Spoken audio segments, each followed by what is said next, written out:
Hello दोस्तों, welcome to my YouTube channel MR classes. आज से मैं आपको क्लास 10th का मैथ शुरू करने जा रहा हूँ यूपी बोर्ड का। ठीक है, तो पहला चैप्टर से स्टार्ट करता हूँ मैं। चैप्टर नंबर 1 आपका क्या है? वास्तविक संख्याएं। इसे इंग्लिश में क्या बोलते हैं? Real number. ठीक है, अब चैप्टर नंबर 1 में हमें कौन कौन सा टॉपिक पढ़ना है, ठीक है, वो मैंने इस लेक्चर में मैंने मेंशन कर दिया है। ठीक है, मैं एक बार बता देता हूँ चैप्टर नंबर 1 में कौन कौन सा टॉपिक हमें पढ़ना है। ठीक है, उसके बाद हम चैप्टर नंबर 1 का एक्सरसाइज 1.1 का थ्योरी पार्ट पढ़ेंगे। ठीक है ना। तो हमारा पहला टॉपिक रहेगा संख्याओं के प्रकार। संख्याओं के प्रकार में हम वास्तविक संख्याओं के प्रकार पढ़ेंगे। ठीक है, अब दूसरा आपका क्या होगा? यूक्लिड विभाजन। ठीक है, अब तीसरा टॉपिक आपका क्या है? अंकगणित की आधारभूत प्रमेय। ओके, चौथा टॉपिक आपका क्या है? अपरिमेय संख्याओं का पूर्ण भ्रमण। ओके, पांचवा टॉपिक हम क्या पढ़ेंगे? परिमेय संख्याओं और उनके दशमलव प्रसारों का पूर्ण भ्रमण। ये हम 5 टॉपिक पढ़ेंगे चैप्टर नंबर 1 में वास्तविक संख्याएं में। ठीक है, अब चलते हैं हम संख्याओं के प्रकार में। पहला हम पढ़ते हैं, ठीक है, पहला हम पढ़ते हैं वास्तविक संख्याओं के प्रकार।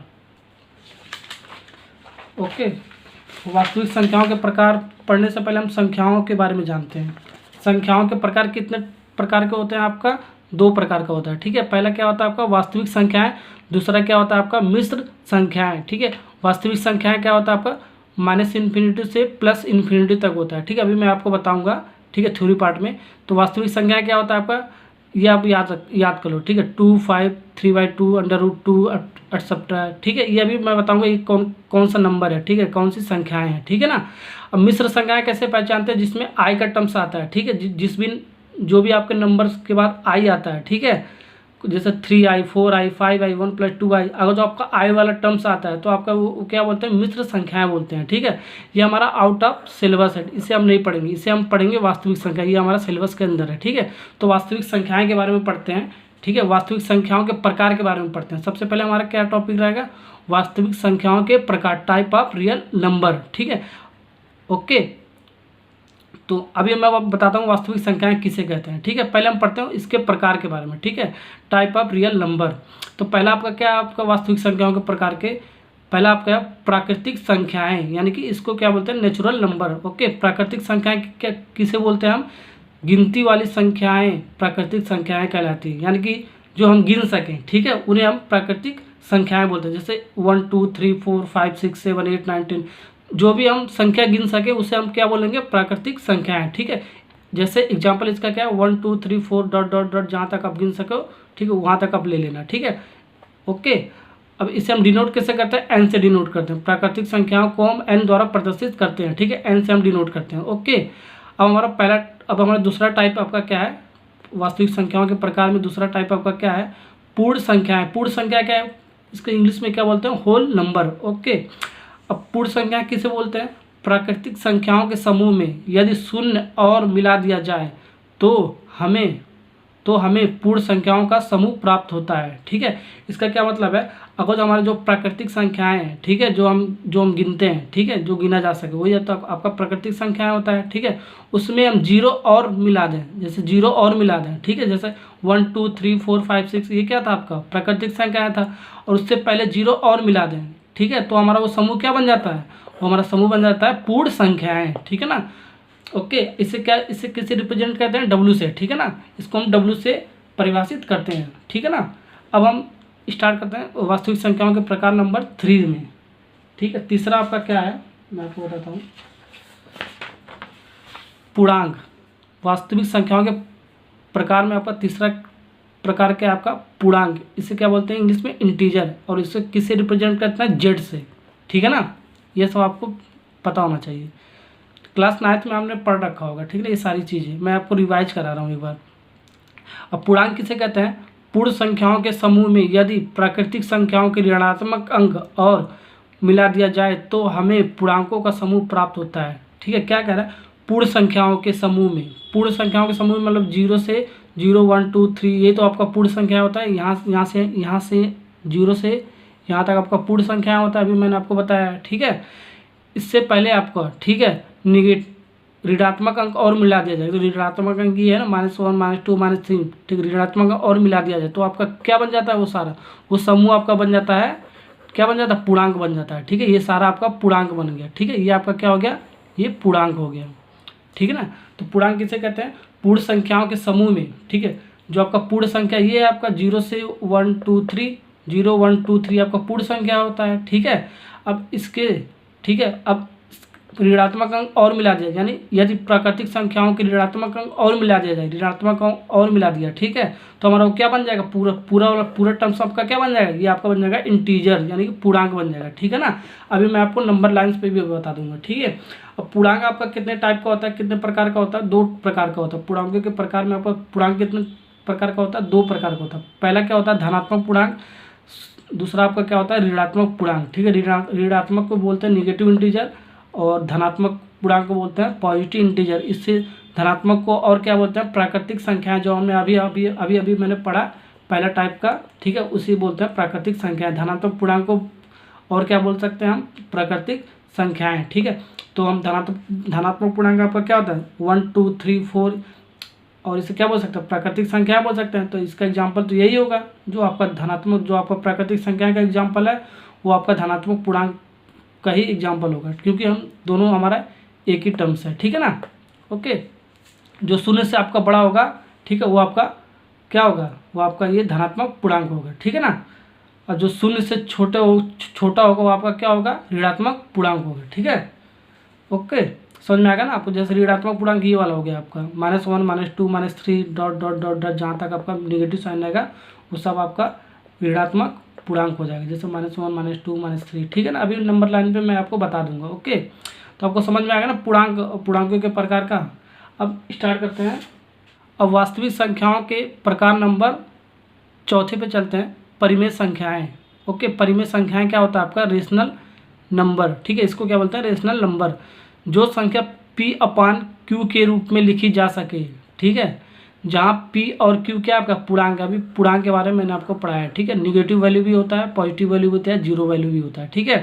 तथा Q आपका, ये जो Q है शून्य के बराबर ना हो, परिमेय संख्या कहलाती है। जैसे P/Q अगर जो हम लिख रहे हैं तो Q नॉट इक्वल टू आपका 0 होना चाहिए, ठीक है। तो वही हमारा परिमेय संख्याएं होता है, ठीक है। जैसे कि 3/4 7/5, ये क्या आपका परिमेय संख्या है, ठीक है ना। जो हम P/Q के फॉर्म में लिख रहे हैं वो आपका परिमेय संख्या। जैसे 3/4 हो गया आपका, 7/5 हो गया, ये अब 4 आपका क्या जीरो के इक्वल नहीं होना चाहिए, ठीक है ना। यानी कि Q आपका 0 के इक्वल नहीं है, तो देखो ये वाला 0 के इक्वल है क्या, नहीं है ना, ठीक है। तो हमारा ये परिमेय संख्या हो गया, ठीक है। नोट करके एक चीज़ मैं आपको बता देता हूँ, सभी पूर्णांक, जो मैंने पूर्णांक के बारे में मैंने अभी आपको पढ़ाया, जो सभी पूर्णांक होते हैं वो परिमेय संख्या होते हैं। जैसे कि पूर्णांक हो गया 4, ठीक है, तो 4 डिवाइड बाई 1 लिख सकते हैं, ये भी आपका परिमेय संख्या हो गया, ठीक है।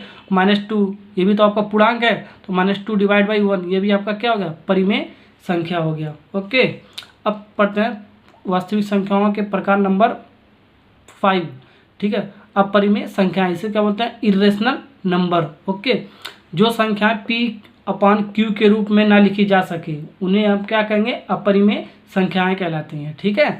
जो P/Q के रूप में ना लिखी जा सके उन्हें हम क्या कह देंगे, अपरिमेय संख्या कह देंगे, ठीक है। जैसे √2 √3 पाई अपसेप्टा, ठीक है ना। अब नोट करके एक चीज़ मैं आपको बता देता हूँ, पाई जो होता है, अगर जो पाई की वैल्यू हम 22/7 लेंगे, ठीक है, तो हमारा 22/7 होगा वो P/Q के फॉर्म में लिख रहे हैं हम, ठीक है। तो ये आपका क्या होगा, परिमेय संख्या होगा। लेकिन अगर जो पाई जहाँ लिखा होगा, ठीक है, वो आपका अपरिमेय संख्या होगा, ठीक है ना, ये अपरिमेय संख्या होगा ये, ठीक है ना। अगर जो जहाँ पर पाई लिखा होगा वो अपरिमेय संख्या होगा। अगर जो पाई की वैल्यू 22/7 अगर जो जहाँ लिखा होगा वो आपका परिमेय संख्या होगा। परिमेय संख्या क्यों होगा, ठीक है, क्योंकि आपका ये P/Q के फॉर्म में हम लिख रहे हैं, ठीक है ना। ये आपको पता होगा, पता भी होगा आपको, ठीक है ना। अब मैं आपको बताता हूँ वास्तविक संख्याएं किसे कहते हैं, ठीक है। परिमेय तथा अपरिमेय संख्याओं का समूह, ठीक है, परिमेय तथा अपरिमेय संख्याओं का समूह वास्तविक संख्याएं कहलाती हैं, ठीक है। इसका रिप्रेजेंटेशन क्या होता है, आर से। इसे कैसे डिनोट करते हैं, आर से। देखो -∞ से +∞ तक आपका जो भी नंबर होता है वो आपका क्या होता है, वो आपका होता है वास्तविक संख्याएं, ठीक है ना। जैसे कि परिमेय तथा अपरिमेय संख्याओं का समूह, ठीक है, परिमेय भी और अपरिमेय संख्याओं का समूह, ठीक है। यानी सारे नंबर, सीधी सीधी बात है, सारे जो नंबर होते हैं आपका वास्तविक संख्याएं होती हैं, मिश्र संख्याएं के छोड़कर, ठीक है, जिसमें आई का पार्ट नहीं आता है, ठीक है, वो आपका वास्तविक संख्या नहीं होती है। बाकी जितने भी नंबर होते हैं आपका P/Q के फॉर्म में या पी अपन क्यू के फॉर्म में जो ना हो वो भी आपका रियल नंबर होता है, वास्तविक संख्या होता है।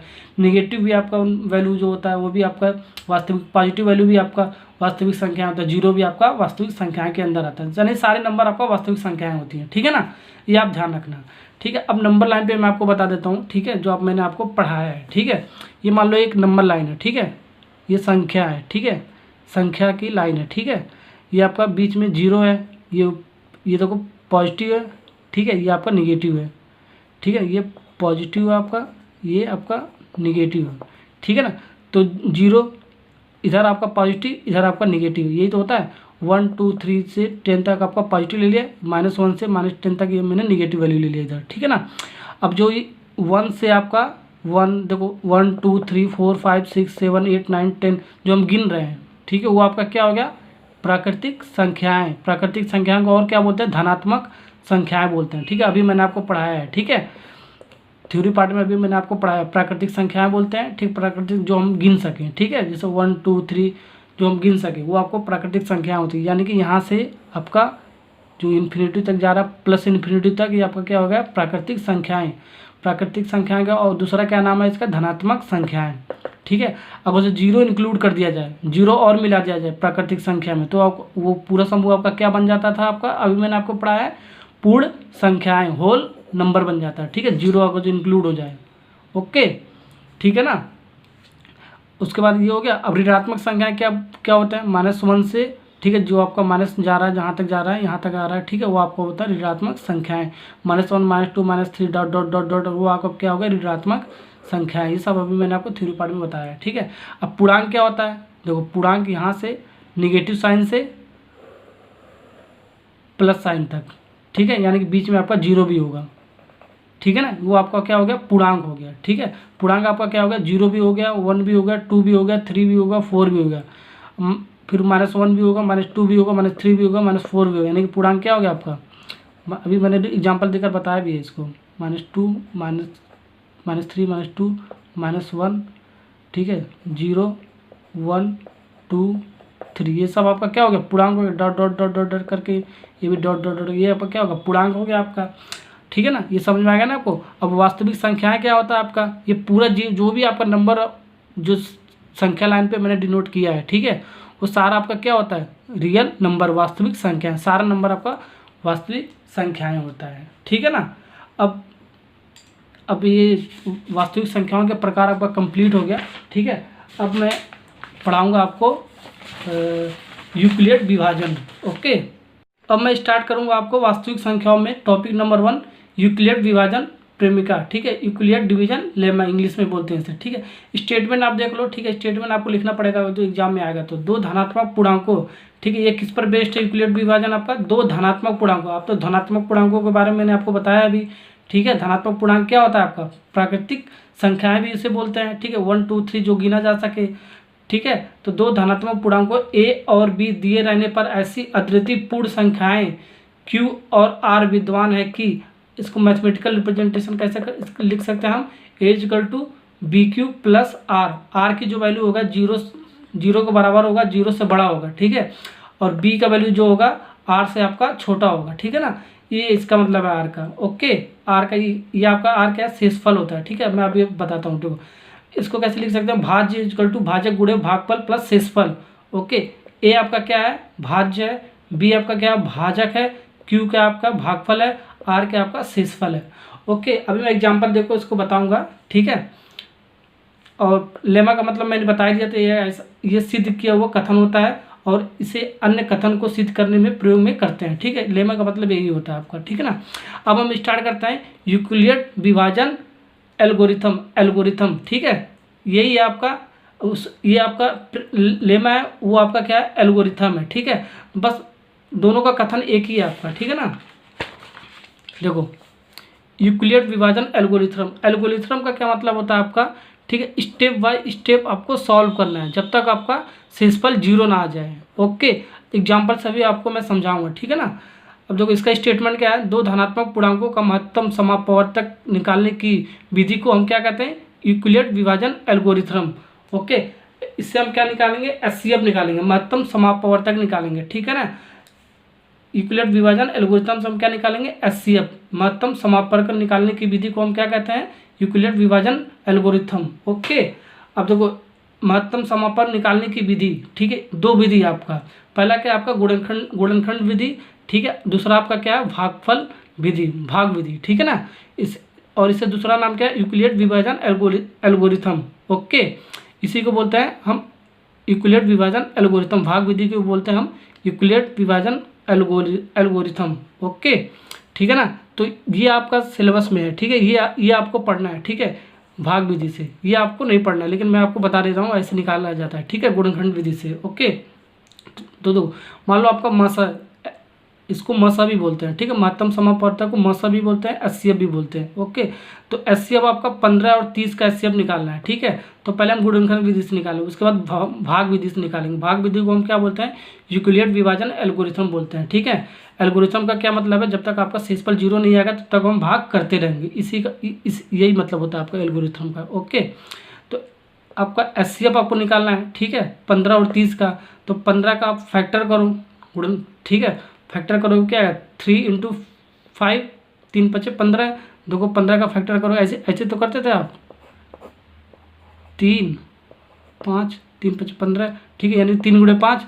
और 30 का करोगे तो कैसे होगा आपका 2 15, 15 का 3 और 5 आ जाएगा आपका, ठीक है ना। ऐसे तो फैक्टर करते हैं आप, ठीक है। देखो 2 × 5 = 15 दूनी 30, ठीक है, ये 30 हो गया आपका, ये 3 × 5 = 15, यानी कि 2 × 3 × 5, 2 × 3 × 5, ये तो फैक्टर हो गया आपका, ठीक है। अब गुणनखंड विधि से कैसे निकालते हैं हम, ठीक है ना। अब दोनों का हमने ये फैक्टर निकाल लिया। ओके, जो दोनों में कॉमन हो आपका वही आपका एचसीएफ होता है, यानी कि हाईएस्ट कॉमन फैक्टर इंग्लिश में बोलते हैं इसे, ठीक है। तो दोनों में कॉमन क्या है, ये आपका है, ठीक है। तो इसे एक बार लिखेंगे, ठीक है ना। तो एचसीएफ 15 और 30 का क्या हो गया 3 × 5, 2 बार नहीं लिखेंगे, सिर्फ एक ही बार लिखेंगे, पेयर में लिखेंगे, एक पेयर है ना ये, तो एक ही बार लिखेंगे, 3 × 5 लिखेंगे, यानी कि 15। इसका एचसीएफ क्या आ गया आपका 15, गुणनखंड विधि से आपका इसका आ गया 15। ओके, ये सिंपल सा था, ठीक है। अब हम भाग विधि से कैसे निकालेंगे मैं आपको बताता हूँ, ये आपका इंपॉर्टेंट है, यही आपका एग्जाम में आएगा। ओके, अब देखो एचसीएफ 15 और 30 का निकालना है, ठीक है, भाग विधि से। ओके, तो देखो जो हमारा छोटा वाला रहेगा, ठीक है, वो आपका क्या हो जाएगा भाजक हो जाएगा। ओके, ये आपका भाजक होता है, ये तो आपको पता ही होगा। देखो ये आपका क्या होता है, ये आपका भाजक होता है, ये आपका क्या होता है भाज्य होता है। ओके, ये आपका क्या होता है भागफल होता है, ठीक है ना। और जो आपका ये जो बचता है ये आपका क्या होता है शेषफल होता है ये, ठीक है ना, ये चीज़ आपको पता होगा। ओके, अब हम 30 को 15 से भाग देते हैं, ठीक है। ये छोटी वैल्यू आपका भाजक होता है, और बड़ी वैल्यू जो होता है, ठीक है, वो आपका भाज्य होता है, ठीक है ना। तो भाज्य यहाँ लिखते हैं, ठीक है, अब भाग और जो भाजक होता है यहाँ लिखते हैं, ठीक है। तो हम 30 को 15 से भाग दे रहे हैं, ठीक है, तो यानी 15 दूनी 30, ठीक है, तो ये 0 आ गया आपका, ठीक है। तो आपका शेषफल अगर जब 0 आ जाएगा, ठीक है, अगर शेषफल 0 आ जाएगा तो आपका एचसीएफ क्या हो जाएगा, एचसीएफ आपका भाजक हो जाएगा, जो भाजक आपका रहेगा वो आपका एचसीएफ हो जाएगा, ठीक है। तो इसका एचसीएफ 15 और 30 का क्या हो गया 15 और 30 का एचसीएफ हो गया 15, जो आपका भाजक हो गया वो आपका एचसीएफ होगा, अगर जो आपका शेषफल 0 आ जाएगा, ठीक है। अगर जो शेषफल यहाँ पर 0 नहीं आता तो फिर यही प्रोसेस हम करते, फिर भाग करते रहते हैं, ठीक है। वो मैं केस बता रहा हूँ आपको, चलो वो वाला केस देखते हैं जिसमें 0 नहीं आ रहा है, ठीक है। अब देखो मान लो एचसीएफ 15 और 32 का निकालना है, ठीक है। तो भाग विधि से यूक्लिड विभाजन एल्गोरिथम से निकालना है, ठीक है। तो कैसे निकालेंगे, देखो 15 30, ठीक है, 15 दूनी 30, पहले 15 यहाँ लिख देंगे, छोटी वैल्यू यहाँ लिखेंगे, बड़ी वैल्यू इसमें लिखेंगे, ठीक है ना, अभी मैंने आपको बताया है, ठीक है। और 15 दूनी 30, तो 30 यहाँ लिख लिया मैंने, ठीक है, ये माइनस साइन लगा लिया, ठीक है। ये दो 32 में से 30 गया तो 2 बच गया आपका, और ये 2 बच गया, ठीक है, ये आपका 2 भागफल हो गया। ओके, अब देखो इसको क्या होता है आपका फार्मूला, भाज्य बराबर भाजक गुणे भागफल प्लस शेषफल, ठीक है ना, ये तो होता है ना आपका। ओके, अब इसमें भाज्य कितना है आपका, देखो 32 है, ये तो होता 32 है ना आपका, देखो। और भाजक कितना आपका है, 15 है। अब भागफल कितना, ये आपका भागफल होता है 2। शेषफल क्या आपका, ये 2, देखो। ठीक है, लेकिन आपका शेषफल 0 नहीं आया है यहाँ पर। ठीक है, अब शेषफल 0 बनाने के लिए, ठीक है, हम फिर भाग करेंगे। ठीक है, जब तक हमारा शेषफल 0 नहीं बनेगा तब तक हमारा वो यूक्लिड विभाजन एल्गोरिथम नहीं बनेगा। ठीक है ना, तो 0 बनाओ इसको। ओके, अब 2 से, अब भाग किससे देंगे, 2 से हम भाग देंगे। ठीक है, किस में, ये वाला जो वैल्यू होगा आपका, ये जो आपका भाजक होगा वो आपका क्या बन जाएगा, वो आपका क्या बन जाएगा, भाज्य बन जाएगा। ठीक है, तो ये 15 हो जाएगा आपका। ओके, तो भाग दो, 2 सत्ते 14। ओके, अब देखो ये माइनस साइन लगाओ, ये 1 हो गया, शेषफल 1 हो गया। अब इसका लिखो। ठीक है ना, भाज्य, भाज्य आपका क्या हो गया, भाज्य हो गया 15। ठीक है, जितना स्टेप करेंगे उतना स्टेप हमको ये स्टेटमेंट लिखना पड़ेगा। ठीक है, क्वेश्चन मैं आपको कराऊंगा एक्सरसाइज, तो मैं आपको बता दूंगा। ठीक है, और भाजक कितना हो गया आपका, भाजक देखो 2 हो गया आपका। भागफल कितना हो गया, 7 हो गया आपका। ठीक है, प्लस शेषफल क्या हो गया आपका, अभी 1 हो गया। ठीक है, अभी भी 0 नहीं है। ठीक है, अभी भी प्रोसेस हम करते रहेंगे, जब तक हमारा 0 नहीं आएगा। ठीक है, तब तक हम करते रहेंगे। ठीक है ना, तो देखो अब इसके बाद भाग दो, किससे भाग, 1 से हम भाग देंगे। भाजक हमारा क्या बन जाएगा, इस बार ये वाला बन जाएगा। ठीक है, जो हमारा ये आएगा वही बन जाएगा। ठीक है, तो 2 बन गया आपका। ठीक है, तो इसको भाग दो, 2 2 2 का नाम 2। ठीक है, तो ये आपका क्या बन गया, ये 0 बन गया। अब ये आपका ये क्या बन गया, भाज्य क्या बन गया, 2 बन गया आपका, देखो। और भाजक क्या आपका 1 है। ठीक है, इंटू भागफल कितना है 2, और शेषफल क्या आएगा आपका 0 आ गया। ओके, अब आपका यहाँ पर 0 आ गया, अब आप यहीं पर रुक जाओ। ठीक है, 0 आ गया ना, ये आपका प्रोसेस कंप्लीट हो गया। जब ये प्रोसेस कंप्लीट हो जाता है, 0 तक आपका भाग देते देते देते देते भाग देते देते आपका 0 कंप्लीट हो जाता है, 0 शेषफल आ जाता है, उसको हम बोलते हैं एल्गोरिथम। स्टेप बाय स्टेप हम 0 तक लाते हैं, उसको बोलते हैं हम यूक्लिड विभाजन एल्गोरिथम। ठीक है, स्टेप बाय स्टेप हम लाके 0 करते हैं। ठीक है ना, अब इसके 0 आ गया आपका इसका। ठीक है, अब HCF इसका क्या होगा, HCF इसका 1 होगा। ये वाला जो 0 आ गया ना, उसका भाग, उसका क्या होता है, मैंने अभी आपको बताया, जो आपका भाजक होता है, ठीक है, वो आपका HCF होता है 1 आपका क्या है, भाजक है। ठीक है, तो ये भाजक है ना। ठीक है, तो आपका HCF क्या हो गया, इसका 1 हो गया। ठीक है ना, इस प्रोसेस को हम कहते हैं यूक्लिड विभाजन एल्गोरिथम। ठीक है, जब तक हमारा ये 0 नहीं बन जाएगा तब तक हम ये प्रोसेस करते रहेंगे, करते रहेंगे, और हम ये भाजक को भाज्य में कन्वर्ट करते रहेंगे। ठीक है ना, ये आपका थ्योरी पार्ट कंप्लीट हो गया। ठीक है, अब एक्सरसाइज हम कराऊंगे 1.1, तो आपको और डिटेल में समझ में आएगा क्वेश्चन। ठीक है ना।